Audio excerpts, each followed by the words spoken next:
जो चाहोगे सो पाओगे। एक साधु घाट किनारे अपना डेरा डाले हुआ था।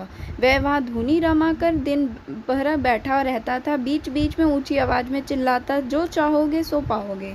उस रास्ते से गुजरने वाले लोग उसे पागल समझते थे। वह उसकी बात सुनकर अनसुना कर देते थे और हंसने लगते थे।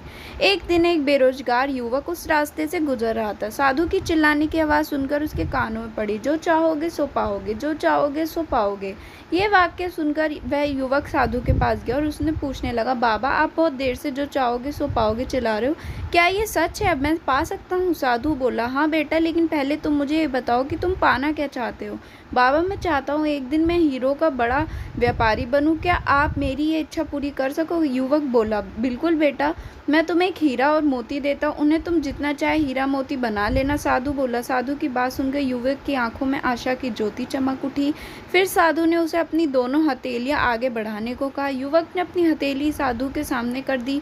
साधु ने पहले उसकी एक हथेली में अपना हाथ रखा और बोला, बेटा यह इस दुनिया का सबसे अनमोल हीरा है, इसे समय कहते हैं, इसलिए इसे जोर से अपनी मुट्ठी में जकड़ लो। इसके द्वारा तुम जितने चाहोगे उतने हीरे बना सकते हो, इसे कभी अपने हाथ से निकलने मत देना। फिर साधु ने अपना दूसरा हाथ युवक की अब दूसरी हथेली में रखकर कहा, बेटा ये दुनिया का सबसे कीमती मोती है, इसे धैर्य कहते हैं। जब किसी समय में कार्य समय लगने के में वंचित परिणाम प्राप्त न हो तो इसे धैर्य नामक मोती को ग्रहण कर लेना। यदि यह मोती तुम्हारे पास है तो दुनिया में जो चाहो वो हासिल कर सकते हो।